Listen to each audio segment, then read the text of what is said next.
नमस्कार श्रोता बंधु आपण शुणुंट 89.6 रेडियो बाघाजतीन गोष्ठी बेतार केन्द्र उपस्थापन मु आपण मानक साथी देवेंद्र। श्रोता बंधु आज हूँ सेप्टेम्बर मास 16 तारिख।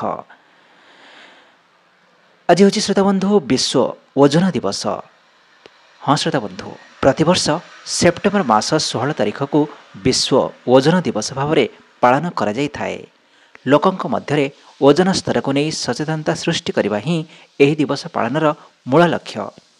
ओजन आम वायुमंडल पृथ्वी पृष्ठर 10 रु 40 किलोमीटर स्ट्राटोस्फियर मध्य रही। पृथ्वी पृष्ठर यार परिमाण खूब कम। वायुमंडल 90% ओजन स्ट्राटोस्फियर ही रही। स्ट्राटोस्फियर थिबा ओजन सूर्यंक अति बैगणी रश्मि बा अल्ट्राभायोलेट रे प्रभाव आमको रक्षा करिथाए। यह वायुमंडल निम्न स्तर में रही वायुमंडल विषाक्त कणिका दूर करिबारे साहाय्य करे। जदि ओजन स्तर न थांता तेबे पृथ्वी पृष्ठरे जीवजगत तिष्ठिबा एक प्रकार असंभव होई पड़िथांता। मनुष्यंक ठारू आरंभ करी जीवजंतु गछलता समस्तंक पई खूब हानिकारक सूर्यंकर अति बैगणी रश्मि। सूर्यंक एही रश्मि दायुरु आम वायुमंडल को सुरक्षा देवा पई एही ओजन स्तर संरक्षण करने निहाती जरूरी। नचेत पृथ्वी जे दिने जीवशून्य होइजिवो एथिरे कोनोसी संदेह नाही।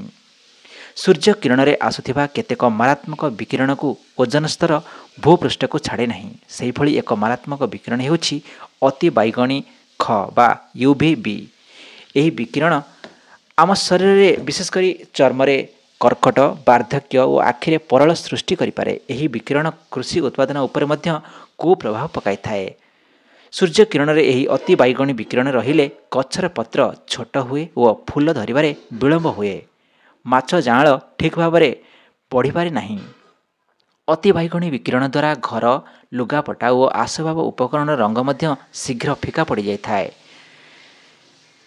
1985 रे प्रथमे अंटार्कटिका उपरे एक ओजन होल बा गर्त होइथिबा ब्रिटिश अंटार्कटिका सर्वे प्रकाश पाइथिला। परे याको नै उद्वेग प्रकाश पाइबा सह यार सुरक्षा उपरे जातिसंघ गुरुत्व देथिला।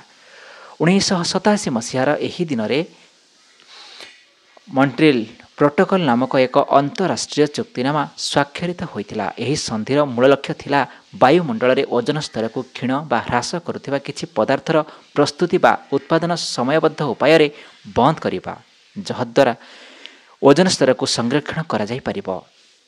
एही ऐतिहासिक दिन को स्मरणीय करने उद्देश्य रे 19 डिसेम्बर 2000 दिन संयुक्त राष्ट्र महासभा 16 सेप्टेम्बर को अंतरराष्ट्रीय ओजन स्तर संरक्षण दिवस रूपे पालिबा को एक घोषणानामा गृहीत हैला। चुक्ति स्वाक्षर हेबार प्राय 30 वर्ष परे ओजन स्तर रे देखा देथिबा छिद्र बंद हेबार देखिबाको मिलिथिला।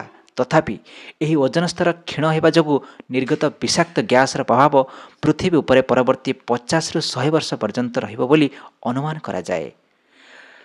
ओजन स्तर जीवजगतर जीवन रक्षाकारी स्तर। ओजन स्तर को सुरक्षित करी रखिबा उद्देश्य रे सचेतनता सृष्टि करिबा पई आज दिवस पालन करा जाउछि। तेबे आसंतु आमे समस्ते ए बाबतरे सचेतन हेबा, अन्य मानकु सचेतन कराइबा। शुणुथिबा रेडियो बाघाजतीन गोष्ठी बेतार केन्द्र 89.6 FM बैंड रे।